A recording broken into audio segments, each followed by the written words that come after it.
Good morning students. मैं doctor Vijendra Singh Tanwar, associate professor in English और वर्तमान में राजकीय महाविद्यालय गुड्डा में पदस्थापित हूँ। ये आप सभी की मांग थी कि कुछ वीडियो जो है वो हिंदी में बनाए जाए, क्योंकि उनको आपको थोड़ी सी परेशानी आ रही है। तो इस चीज को ध्यान में रखते हुए ये जो वीडियो है हिंदी में बनाया जा रहा है। इस वीडियो में बी पार्ट थर्ड जो इंग्लिश लिटरेचर का पेपर सेकंड है, उसमें एक उपन्यास आपके सिलेबस में है जिसका नाम है द गाइड बाय आर के नारायण। उसकी समरी बताई गई है। इस समरी को बड़े ध्यान से सुन लेना, क्योंकि बाकी जो भी क्वेश्चंस होंगे, छोटे भी आएंगे बड़े भी आएंगे, वो समरी पर ही आधारित होते हैं। क्योंकि पूरे नॉवल को न तो क्लास में पूरी तरह से पढ़ाया जा सकता है, और ये आपके ऊपर निर्भर भी है। आपको चाहिए तो सर कि भी पूरा नॉवल आप पढ़ लें, क्योंकि गाइड एक ऐसा उपन्यास है जो कि इंग्लिश में तो लिखा गया है, लेकिन उसको दुनिया की लगभग हर भाषा में ट्रांसलेट किया गया है। और इस पर तो हिंदी बहुत ही सुपरहिट मूवी गाइड देवानंद पैदा रहमान की बन चुकी है। अगर आपको अवसर मिले तो वो मूवी भी देखना। थोड़ा सा मूवी में और नॉवल में थोड़ा सा अंतर है, क्योंकि मूवी में जो डायरेक्टर होता है वो सिचुएशन के अनुसार थोड़ा बहुत चेंज कर लेता है, जबकि आर के नारायण उस मूवी से खुश नहीं था। लेकिन 99% आपको एक अच्छा आइडिया वो दे देगी इस कहानी का। तो शुरू करने से पहले थोड़ा सा आर के नारायण के बारे में भी जान लें, क्योंकि आर के नारायण जो है इंडिया का बहुत ही पॉपुलर नेम है। इसका जन्म 10 अक्टूबर 1906 में हुआ और डेथ अभी मई 30, 2001 में हुई। आर के नारायण का जो पूरा नाम है वो है रासीपुरम कृष्णा स्वामी अय्यर नारायण स्वामी। पूरा नाम इसका काफी लंबा है। इसमें गांव का नाम, पिता का नाम और काफी चीजें होती है साउथ इंडिया में। तो अपने एक उपन्यास को लिखकर इसने जब पब्लिश करवाना चाह रहा था, तो ग्राहम ग्रीन बहुत ही पॉपुलर राइटर हुए, ऑथर है, इंग्लैंड के नॉवलिस्ट है। उन्होंने इसको देखा और उससे कहा कि पहले एक काम तो तुम ये करो, तुम्हारा जो नाम है इसको केवल आर के नारायण करो, शॉर्ट करो। और उनकी सलाह पर उस आर के नारायण ने, यानी रासीपुरम कृष्णा स्वामी अय्यर नारायण स्वामी ने अपना नाम आर के नारायण कर लिया। आर के नारायण की बारे में एक चीज और ध्यान में रखनी है कि ये जितनी भी अपनी रचनाएं हैं, नॉवल खास करके, उन सबको एक काल्पनिक सिटी जिसका नाम है मालगुडी, टीवी पर भी आता है मालगुडी डेज वगैरह, तो उसके आसपास उसकी लोकेशन तय करता है। ये मालगुडी साउथ इंडिया में है, लेकिन एग्जैक्टली कहाँ है कोई नहीं कह सकता। ये कह सकते हैं it is a fictional town, काल्पनिक टाउन है। और हर उपन्यास के बाद जो उपन्यास है, इसमें थोड़ा थोड़ा डेवलपमेंट होता दिखाई देता है। कभी सड़क बन गई, कभी रेलवे आ गई, कभी कुछ मार्केट आ गया, कभी मॉल आ गया। इस प्रकार की डेवलपमेंट आपको देखने को इसको मिलती है। और इसी के कारण इसकी तुलना विलियम फॉकनर से की जाती है, और तो और हार्डी से की जाती है। थॉमस हार्डी, जिसको भी वेसेक्स के नाम से लिखता था, ये मालगुडी के नाम से लिखता है।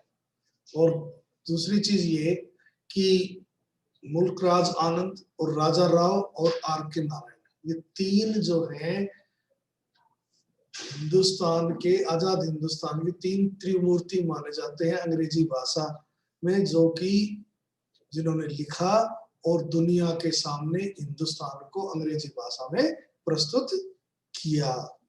इन तीनों को श्रेय जाता है, यानी त्रिमूर्ति कहलाते हैं। कौन? मुल्कराज आनंद, राजा राव और आर के नारायण। अब हम आते हैं इस उपन्यास पर, जो द गाइड, जो कि बहुत ही पॉपुलर उपन्यास है आर के नारायण का। इसकी रचना उसने 1958 में की, और जब ये की तो इसको पढ़ा लोगों ने और बहुत ही पॉपुलर और एक अच्छी एक थीम पर था, तो इसको साहित्य अकेडमी अवार्ड भी दिया गया 1960 में।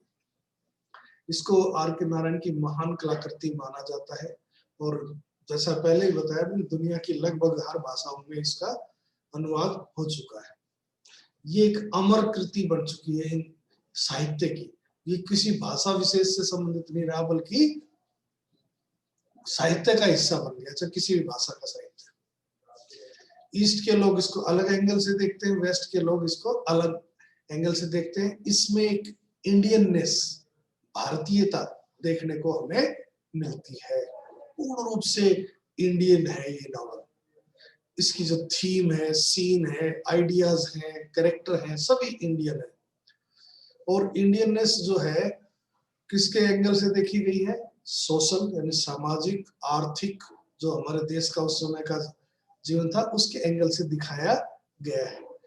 जो 1930s का जो जमाना था, उस वक्त इंडियन सोसाइटी को इसमें दर्शाया गया कि कैसी सोसाइटी थी और उस वक्त क्या क्या सामाजिक, आर्थिक और धार्मिक वैल्यूज में क्या बदलाव आ रहे थे, वो सब दिखाया गया है इस उपन्यास में। एक्चुअली ये जो कहानी है गाइड, ये एक ट्रायंगल है, लव ट्रायंगल है। इसमें एक पति है, पत्नी है और एक परजीवी इन्फेस्ट लवर है, मतलब जो दूसरे के ऊपर की आजीविका के ऊपर निर्भर रहता है या उनका कमाया खाता है। और जो गाइड, जो इसका टाइटल दिया गया, ये बहुत ही उपयुक्त है, सजेस्टिव है। सजेस्टिव मतलब हमारे दिमाग में विचार को बैठा देता है। और क्योंकि ये ऐसे व्यक्ति की कहानी है जो अपना कैरियर एक टूरिस्ट गाइड से शुरू होकर अंत उसका एक स्पिरिचुअल गाइड के रूप में होता है।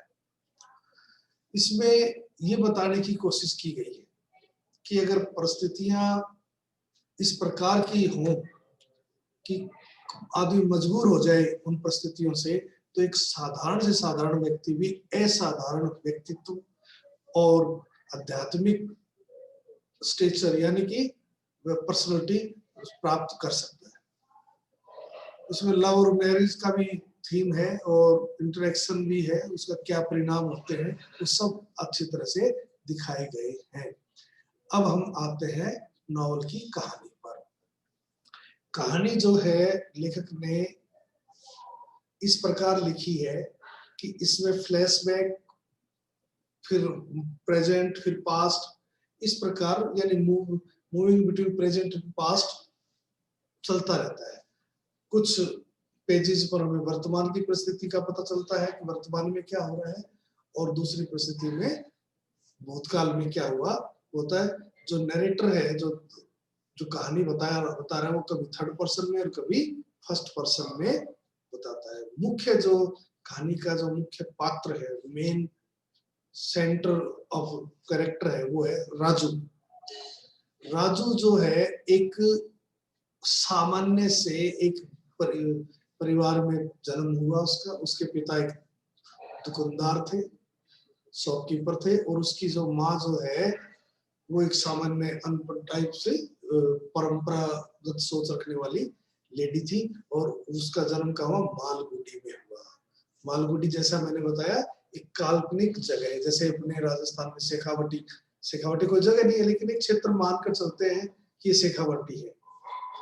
उसी प्रकार मालगुडी, शेखावटी तो फिर भी है कि इसमें झुंझुनू है, सिक्कर है, जिले हैं फिजिकली, लेकिन मालगुडी को तो हम ऐसे भी आइडेंटिफाई नहीं कर पाते, लेकिन एरिया से पता लग जाता है कि ये बातें इस साउथ इंडिया की हो रही है। राजू जो है उस वक्त बड़ा हो रहा था जब देश में काफी परिवर्तन आ रहे थे।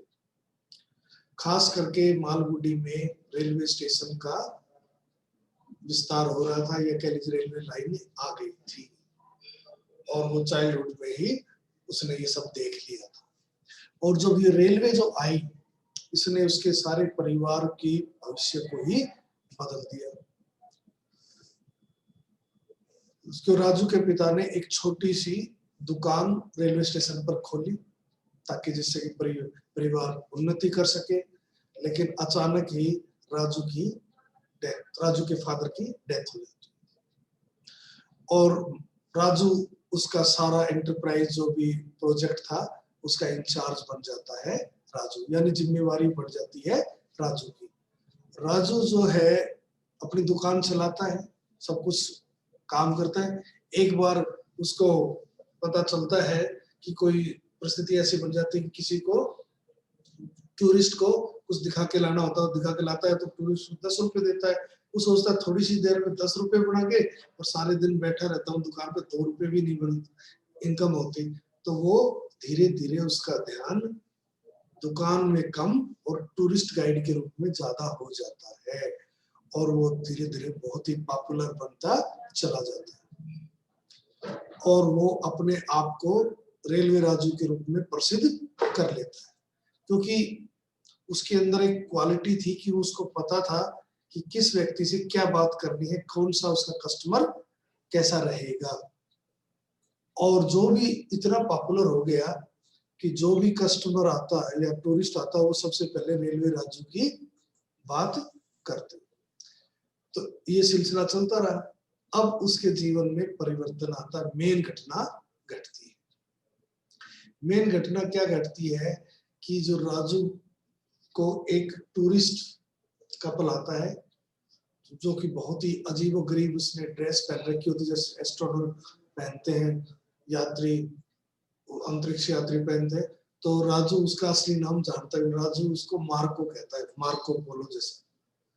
और एक्चुअली मार्को पोलो जो है वो एक एकेडमिशियन है, वो भारत की प्राचीन सभ्यताओं पर स्टडी कर रहा है।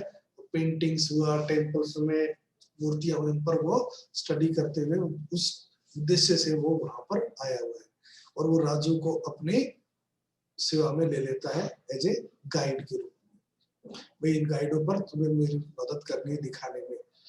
राजू जो है मार्को को पसंद नहीं करता, क्योंकि मार्को थोड़ा सा जिद्दी है, डोमिनेटिंग है और दूसरी बात वो अपनी बात मनवा लेता है।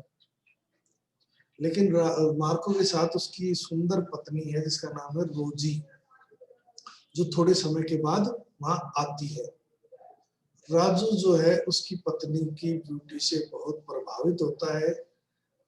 वो यद्यपि नाम तो विदेशी है लेकिन वो विदेशी नहीं है, वो एक इंडियन लेडी है। वो एक पारंपरिक देवदासियों के परिवार से है। उसके बारे में हमें पता चलता है कि उसकी माँ एक देवदासी थी, यानी काइंड ऑफ प्रोस्टिट्यूट, और वो अच्छी पढ़ी लिखी थी, एमए इकोनॉमिक्स में थी। वो अपना परिवार, अपना जो कैरियर है कि उस स्टिग्मा से बाहर आना चाहती थी, इसलिए उसने एडवर्टाइजमेंट पढ़कर मार्को से शादी की। शादी के बाद यद्यपि उनकी जैसे सोच थी जैसी वो थी वो नहीं बन पाई, आपस में एडजस्ट नहीं हो पाया, लेकिन एज ए वाइफ के रूप में वो अपना कर्तव्य निभाती रही, क्योंकि वो एक ऐसे परिवार से आती जिसकी माँ एक देवदासी थी, डांसर थी, तो उसके खून में भी डांसिंग का टैलेंट भरा हुआ था। वो भी चाहती थी कि मैं डांस करूं, लेकिन मार्को को ये सब पसंद नहीं था। लेकिन मार्को ज्यादातर व्यस्त अपने स्टडी में रहता था, केव्स में। तो राजू को अवसर मिला, राजू उसको एक स्नेक चार्मर के पास ले गया और स्नेक के मूवमेंट्स देखकर उसमें भी तैयार वो नाचने की जो कह लीजिए प्रेरणा है वो उत्पन्न हुई और वो उसने बहुत ही शानदार ढंग से डांस किया और राजू इससे देखता ही रह गया कि उसने तो आज तक ऐसा कभी देखा ही नहीं था। राजू जो है रोजी के और ज्यादा क्लोज आने लगा और रोजी को उसकी हर चीज में हाँ और उसके पति की केयर में ध्यान देने लगा। कि जल्द ही राजू को पता चला कि दोनों की शादीशुदा जीवन सामान्य नहीं है और जो कपल जो है उनमें आपस में झगड़े होते हैं, दोनों एक दूसरे को गालियां देते हैं, क्वेरल करते हैं, लड़ाई करते हैं। क्यों? क्योंकि मार्को अपनी पत्नी में रुचि नहीं रखता बल्कि गुफाओं में उसमें रुचि रखता है। तो राजू जो है उनके इस रिफ्ट को, इस मतभेद को और अच्छी तरह से पहचान लेता है और वो इसको यूटिलाइज करता है अपनी सुविधा के लिए। उसको तो पता चलेगा कि रोजी इज नॉट सेटिस्फाइड, जो उसका पति से वो नहीं है, तो उसके अंदर जो प्रेरणा थी या लाइक थी डांस की, उसको बढ़ावा देता है और उसके देने से उस रोजी की फ्लैटरी करता है, चापलूसी करता है, उसकी डांसिंग एबिलिटीज वो करता है, जबकि उसके पति उसको सिर्फ डांटता था और कुछ पसंद नहीं करता था। राजू के उत्साहवर्धन से रोजी जो है अपने पति से दोबारा बात करती है कि वो एक क्लासिकल डांसर ग्रुप में अपना शुरुआत करना चाहती है, लेकिन उसको फिर डांट मिलती है और वो जो है इतना परेशान हो जाती है कि उसका अफेयर राजू से शुरू हो जाता है और वो सारी बातें जाकर अपने पति को बता देती है। उसका पति जो है उसको पसंद नहीं करता। इससे क्या होता है, राजू जो है पति और पत्नी में एक झगड़ा करवा देता है या कलियों में संकट आ जाता है और राजू जो है मार्को के पास जाता है और रोजी पिंक हाउस में रुकती है। वहां पर रोजी और रोजी दोनों क्या होता बताते नहीं, राजू सीधा अपने घर चला जाता, दोनों को अकेला छोड़कर। राजू जो है अपनी मालगुडी चला जाता है, वहां पर वो अपने निराश होकर रोजी की अनुपस्थिति में अपना काम, अपना पुराना जीवन शुरू कर देता है और अपनी दुकान चलानी शुरू कर देता है और वही टूरिस्ट गाइड बन जाता है। कुछ समय के बाद, कुछ सप्ताह के बाद वो पीक हाउस पर जाता है। रोजी वहां आती है लगेज के साथ और वो उसके साथ अपनी माँ की बात करता है।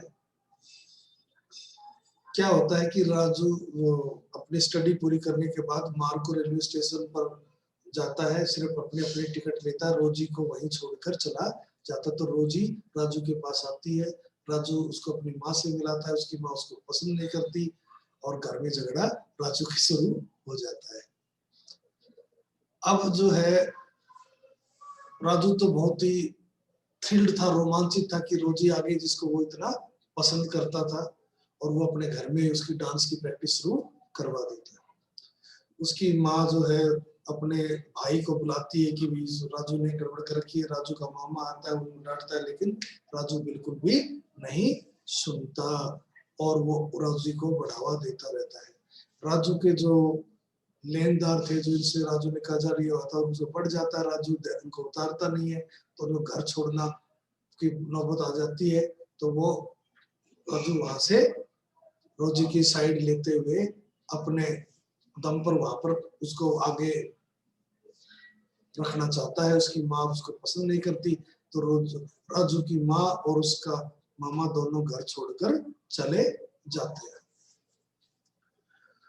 अभी तक जो है रोजी को ये पता नहीं था कि रोजी की जो फाइनेंशियल जो पोजीशन है इतनी खराब है, उसको पता नहीं था। वो अपनी आर्ट को प्रैक्टिस करती रहती है। तो एक दिन वो कहती है कि वो पब्लिकली परफॉर्म करने के लिए तैयार है। राजू का जो ट्रेडिशनल कैप्टिवेटिंग नेम जो है, राजू सोचता है कि ये रोजी नाम अच्छा नहीं लगा तो उसका नाम बदलकर नलनी कर देता है, यानी कि वह रोजी से उसको नलनी के रूप में डांसिंग वर्ल्ड में इंट्रोड्यूस करता है और वो पब्लिकली डेब्यू करती है और सारा वर्क अरेंजमेंट राजू करता है। राजू जो है उसका एक प्रकार से मैनेजर बन जाता है, जो कि सारे उसके अफेयर को, उसका प्रोग्राम कब होगा, क्या होगा, वो सब वही डिसाइड करता है और सफल होता है। वह रोजी का प्रोग्राम बहुत सफल होता है और रोजी बहुत जल्दी नलनी के रूप में एक पर्सनालिटी बन जाती है और पैसा भी आने लग जाता है और नलनी की मांग हर जगह से होती है। और राजू जो है उसका करियर बनाने के लिए उसको सेठों से पैसा लेकर वो करके उसको हर प्रकार से आगे बढ़ाना चाहता है और इस चक्कर में वह उसको इतना ज्यादा हेक्टिक शेड्यूल बना देता है कि रोजी को बिल्कुल भी आराम का अवसर नहीं मिलता। रोजी जो है रिलेंटलेस शेड्यूल पर एंगेजमेंट्स परफॉर्मेंस होता है और राजू जो है अंदर starts growing jealous of the artist friends जो उसके होते हैं उनसे, और वो उनसे साथ समय बिताता है, लेकिन वो उसका जो जीवन शैली है राजू की वो बदल जाती है। शराब पीना, जुआ खेलना, ये सब काम शुरू कर देता है और रोजी जो है उससे असंतुष्ट होने लग जाती है।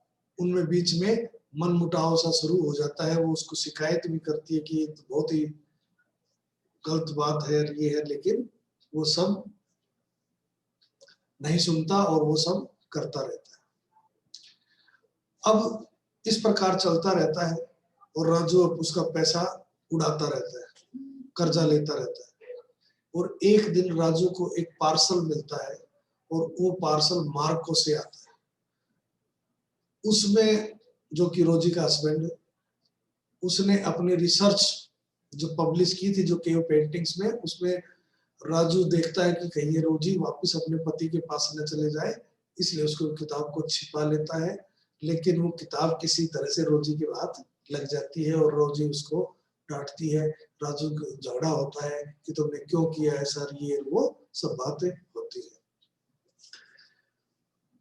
जो रोजी है वो अपने पति के प्रति थोड़ा थोड़ा सहानुभूति रखने शुरू कर देती है, इससे राजू को और दिक्कत होती है।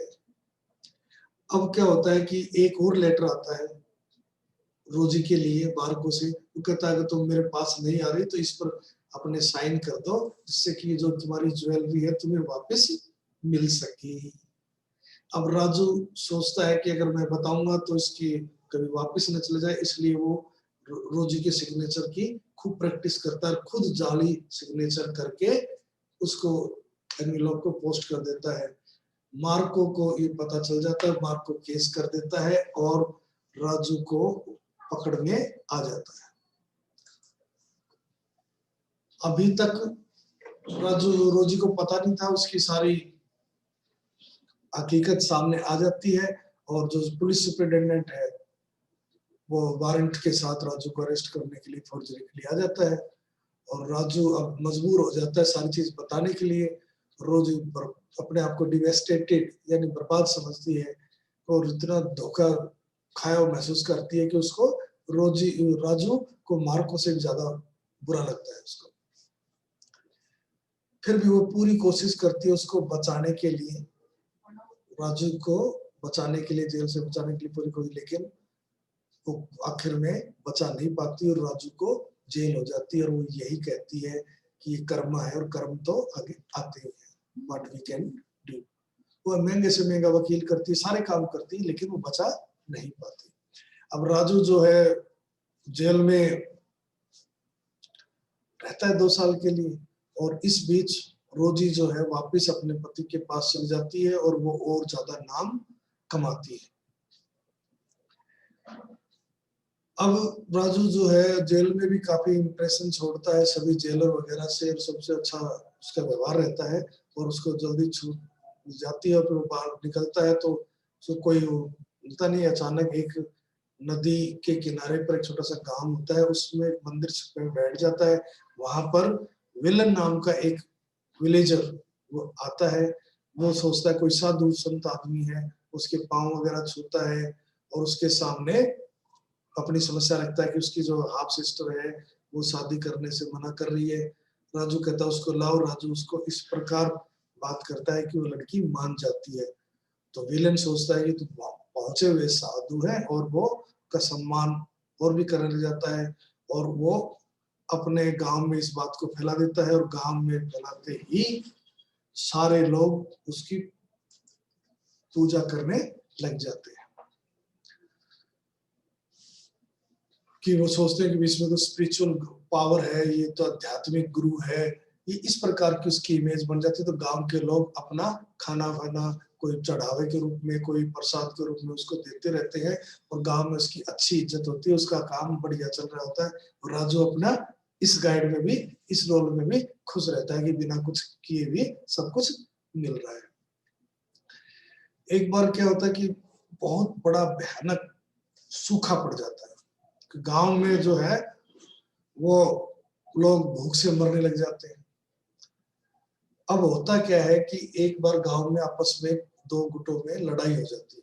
तो राजू जो ये संदेश भेजता है विलन के भाई के हाथ कि भाई जब तक तुम शांति नहीं करोगे मैं खाना नहीं खाऊंगा। और विलन जाकर वो कह देता है विलन का भाई कि जब तक बरसात नहीं होगी वो खाने महाराज स्वामी जी खाना नहीं खाएंगे। तो सभी गांव वाले आ जाते हैं और वो सोचते हैं कि महाराज संत महात्मा है, ये अपनी तपस्या से ये ला देंगे। अब पहले तो राजू को समझ नहीं आ रहा कि क्या हो रहा है, फिर विलन उसको जब बताता है तो उसे समझ में आता है कि क्या हो गया। एक दो दिन तो वो चुपके से जो छिपा हुआ बासी खाना वो काम चलाता है, लेकिन ज्यादा लंबे समय तक नहीं चल पाता। और अब उसको भूख और प्यास परेशान करती है। वो अंदर जाता है एक बर्तन को जिसमें उसने रखा था, खाना नहीं मिलता तो फेंकता है, तो आवाज आती है। तो विलेन पूछता है क्या हुआ, तो कहता है कि मैं तुम्हें बता रहा हूँ कि empty vessel makes much noise, यानी खाली थोथा चना बाजेगा ना। इस प्रकार की वो बातें करता है, लेकिन ज्यादा लंबे समय तक नहीं कर पाता। और विलेन के सामने अपनी पूरी इतिहास वो बताने लगता है कि किस प्रकार वो राजू था और उसका किस प्रकार ऑर्डिनरी मैन था और कैसे जेल गया और क्या उसका रोजी के साथ अफेयर था। ये सब चीजें वो बताता है। वो सोचता है कि भाई अब विलन बता देगा, गांव वाले उसको निकाल देंगे और वो अपना चला जाएगा। लेकिन विलन जो है उसकी बात को समझकर उसको स्वामी ही मानता, उसके विचारों में कोई परिवर्तन नहीं आता। वो राजू को उसी सम्मान और आदर के साथ देखता है जैसे वो पहली बार से देख रहा था। अब राजू भी हैरान हो जाता है कि आज भी मेरे को स्वामी के रूप में सम्मान दे रहा है। राजू जो है पहली बार जिंदगी में डिसाइड करता है कि मैं जो ये व्रत है सीरियसली करूंगा और गांव के लोगों का उसमें जो भरोसा है उसको मेंटेन करूंगा। तो अब गांव के लोगों के साथ साथ अड़ोस पड़ोस के गांव के लोगों में भी ये संदेश पहुंच जाता है कि स्वामी ने तपस्या कर रखी है, जब तक बारिश नहीं होगी तब तक वो। और वहां पर जर्नलिस्ट और मेला लग जाता है, बहुत सारे लोग आते हैं और रिपोर्ट करने के लिए पत्रकार भी आते हैं। और 11-12 दिन का जो ये था, उसी दिन फाइनल डे का जो फास्ट था व्रत, राजू इतना कमजोर हो जाता है कि वो अपने आप खड़ा भी नहीं हो पाता। वो विलन की मदद लेता है और वहां पर बैठ जाता है। उसके पांव जो है पानी में होते हैं। और with villains help our he musters the energy to reach the depleted river, मतलब पानी में जाता है और उस पर वो अनकॉन्शियस सा हो जाता है और वो दूर से देखता है, कहता है कि शायद बरसात आ रही है। और इतना कहकर ये नॉवल समाप्त हो जाता है। Thank you very much.